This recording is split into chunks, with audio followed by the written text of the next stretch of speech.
Ibnu Rushd lahir di Cordoba, Andalusia tahun 1126 Masehi. Beliau lahir kurang lebih 15 tahun setelah wafatnya Imam Al-Ghazali. Kenapa Ghazali? Karena kelak Ibnu Rushd dewasa, banyak mengomentari atau bahkan mengkritik tulisan-tulisan Imam Al-Ghazali.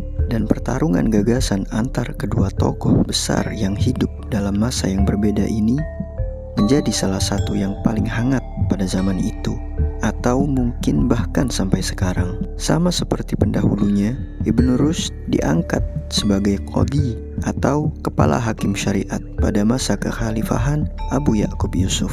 Bahkan karena pengetahuannya yang luas di bidang kesehatan, beliau sempat ditunjuk sebagai dokter istana. Bayangkan, menduduki dua posisi tertinggi dalam dua bidang yang berbeda dalam satu waktu adalah pencapaian yang hampir mustahil diperoleh di zaman ini.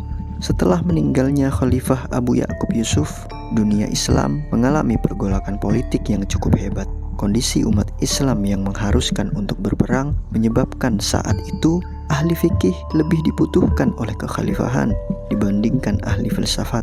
Dibutuhkan fatwa dari ahli fikih untuk menggugah gairah perang umat muslim pada masa itu. Karena beberapa intrik politik yang terjadi, Ibnu Rushd sempat diasingkan ke Lusena selama beberapa waktu. Walau kemudian beliau dipanggil kembali ke istana dan beliau wafat beberapa tahun setelah kembali menjabat. Selanjutnya, kita akan sedikit mengulik sejauh mana pengaruh pemikiran Ibnu Rushd di dunia barat. Di barat, Ibnu Rushd lebih dikenal sebagai Averroes, dijuluki sebagai The Commentator.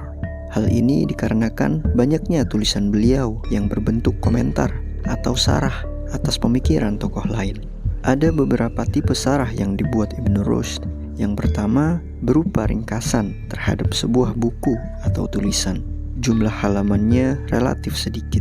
Kemudian ada yang semacam tafsir dari sebuah tulisan yang dibuat sebagai sarana untuk mempermudah pembaca memahami karya yang dikomentari.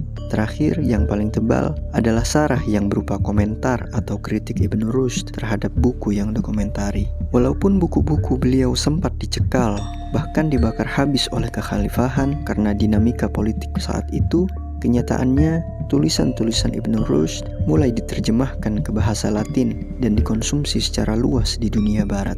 Gagasan-gagasan Ibnu Rushd diterima dan dijadikan salah satu referensi utama para penggiat keilmuan pada masa itu.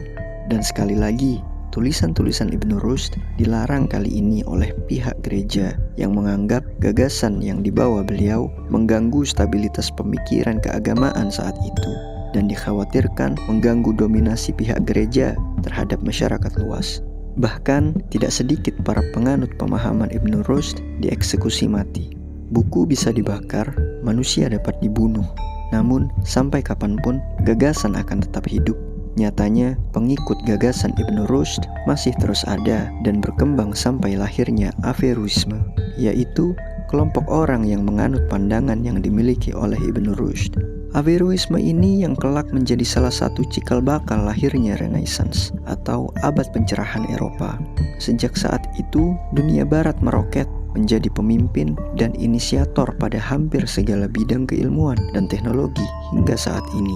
Bahkan, tulisan-tulisan Ibnu Rushd dalam bidang kesehatan memiliki pamor yang tidak kalah dari karya Ibnu Sina dan dijadikan rujukan di berbagai universitas pada masa itu.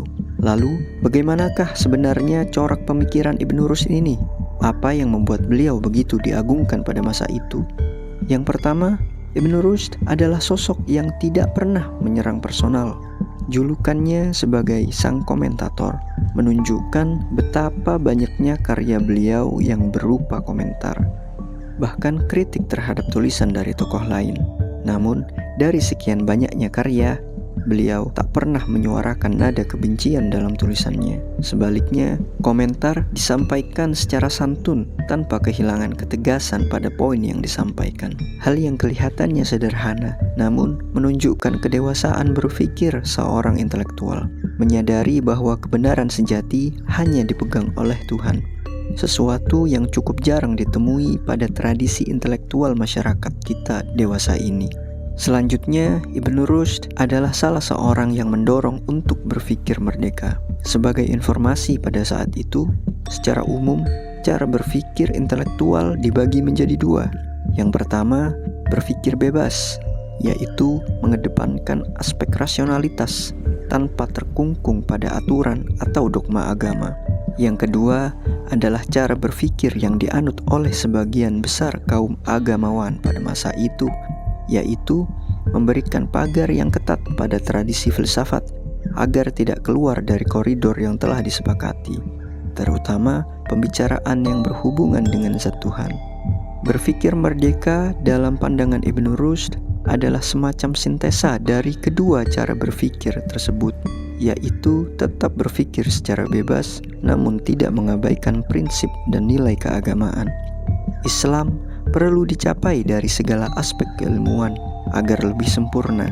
Fikih atau syariat, rasio dan tasawuf, semuanya harus berjalan beriringan dalam porsinya masing-masing. Lalu, sebenarnya dalam Islam, bagaimanakah posisi akal dan wahyu? Mana yang lebih tinggi, akal ataukah wahyu? Dalam pandangan Ibnu Rushd, akal dan wahyu memiliki posisi yang setara. Tidak ada yang lebih tinggi atau lebih rendah. Keduanya dibutuhkan pada saat yang sama dalam porsinya masing-masing untuk mencapai kebenaran. Wahyu adalah kalam dari Allah Subhanahu wa Ta'ala pada manusia sebagai petunjuk dalam menjalani kehidupan di dunia. Sedangkan akal dibutuhkan untuk memahami atau mencerna wahyu secara sempurna. Wahyu sifatnya mutlak, namun kehidupan dunia selalu berubah seiring perkembangan zaman. Maka dari itu, wahyu harus diinterpretasikan ulang secara terus-menerus sesuai dengan perkembangan zaman. Ibnu Rushd berpendapat bahwa orang yang ilmunya lengkap, akalnya sehat, akan lebih mudah untuk mencapai kebenaran yang sejati, sama seperti orang yang menempuh jalan syariat ataupun tasawuf.